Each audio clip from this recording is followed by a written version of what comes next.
Bonnie, nakita na si Sun God Nika? Bali lumabas na nga ang spoilers para sa paparating na chapter 1106 at may title nga daw itong paparating na chapter na At Your Side. So ang unang ang impormasyon sa spoilers sinasabing plano daw nila Saturn at Kizaru na uubusin daw nila ang lahat ng nasa Egghead Island. Bali gaya nga ng nabanggit ko sa mga past videos natin, taliwas na nga itong plano ngayon ni Saturn kaysa nung bago pa siya bumaba sa Egghead Island. Since nung una nga may tatlong bagay siya na pinapaprotektahan, which is si York, yung Punk Records at yung energy source. Pero dahil nga sa circumstances na ginagawa sa kanya nila Kuma nagbago na ang isip niya ngayon. At this time nga wala na siyang pake sa mga ito. Ang sumunod na impormasyon naman sinasabing bago pa daw makagalaw si Kizaru na nakita natin sa last chapter, ininterrupt nga daw siya ni Luffy. Yes guys, yung nakita nga nating Luffy na busog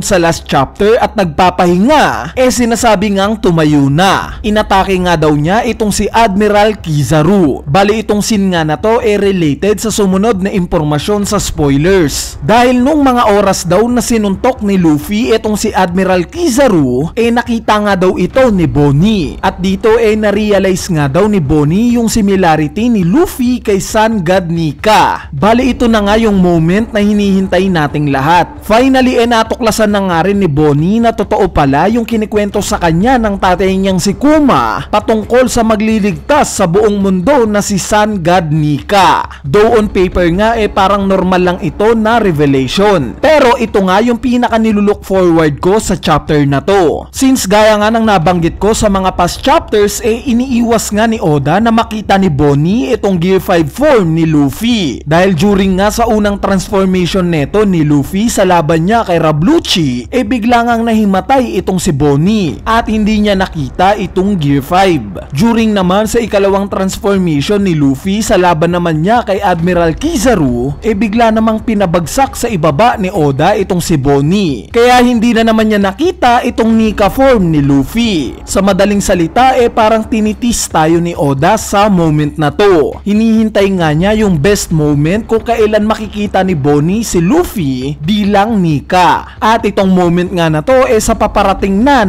chapter. Kaya naman kaabang-abang nga itong panel na to. Bukod pa nga dyan ini-emphasize nga rin sa chapter 1103 na yung paniniwala daw ni Bonnie na totoo si Sun God Nika dahan-dahan nang nawawala. Sinabi nga yan ni Gorosei Saturn. At ito nga daw yung rason kung bakit hindi na effective na nagagawa ni Bonnie itong distorted future niya na related kay Nika. Bali ngayong nakita na nga ni Bonnie si Luffy bilang Nika, siguradong mas lalakas pa ang paniniwala niya. Meaning mas effective niya na magagaya ulit itong si Nika. Ibig sabihin kahit papano makikita na nating papalag sa laban itong si Bonnie. Anyway, ang sumunod na impormasyon nga sa spoilers sinasabing may ginawa daw sa chip ng mga pacifistas itong si Vegapunk. Kaya naman eventually daw si Bonnie na ang nakakakontrol sa mga ito. At dahil dito inatake daw ni Saturn si Vegapunk. So itong impormasyon nga na to may malaking impact para sa mga susunod na mangyayari. Dahil imagine, si Bonnie na ang nakakakontrol sa lahat ng mga pacifistas. At alam naman natin itong powers ni Saturn na kung sino man ang titignan niya sasabog na lang. Hindi nga ito gumagana sa mga robot. At since robot nga itong mga pacifistas, malaya nga sila at pwedeng atakihin itong si Saturn. So for the record lang, maraming ang nakadeploy na mga pacifistas sa Egghead Island ngayon. Meaning kung may ganito karaming army si Bonnie plus effective niya nang nagagawa ngayon itong distorted future niya,